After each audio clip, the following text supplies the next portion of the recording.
বুকের মাঝে চিনচিন করে, জানো এ মন কে বলে। একটুখানি গান গাইলাম। সবাই কেমন আছেন? ভিডিওটা ভালো লাগলে অবশ্যই সাবস্ক্রাইব করে দিবেন। তো আজকে দুপুরবেলা রান্না করলাম, সরি এটা আজকে দুপুরবেলা না, আগে রান্না আর কি, কালকে রান্না ছিল। আজকে দুপুরবেলা অন্য রান্না করছিলাম, সেই ভিডিও এখন আপলোড করি না। তো আমার এই ভিডিওগুলো যদি আপনাদের কাছে কেমন লাগে অবশ্যই জানাবেন। এখানে ছিল সজনা, তেলাপিয়া মাছ অ্যান্ড ছিল আপনার হাঁসের মাংস।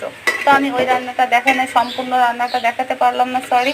তো হাঁসের মাংস রান্না করার জন্য আমি জাল কম দিয়ে চুলে সুন্দর করে আমি মাংসটা সুন্দর করে কষে নিলাম। এটা ছিল রাজহাঁসের মাংস। রাজহাঁসের মাংসটা সুন্দর করে কষানোর পরে তাতে আমি পানি ঢেলে দেব। আর মাংসটা হয়েই গেছিল। আর হচ্ছে যেহেতু বাড়ির পোষা এই হাঁসটা, তো হচ্ছে খেতে ভারী মজা লেগেছিল। কার কার হাঁসের মাংস খুব পছন্দ হয় অবশ্যই বলবেন। তবে আমার রান্নাগুলো যদি আপনারা দেখেন, যে রান্না নাও করতে পারেন সেও কিন্তু খুব সহজে রান্না করতে পারবেন। তাই তাড়াতাড়ি ধাক্কাধাক্কি না করে রান্না শিখে ফেলুন।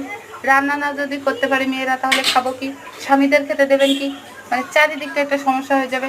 একদম কোনো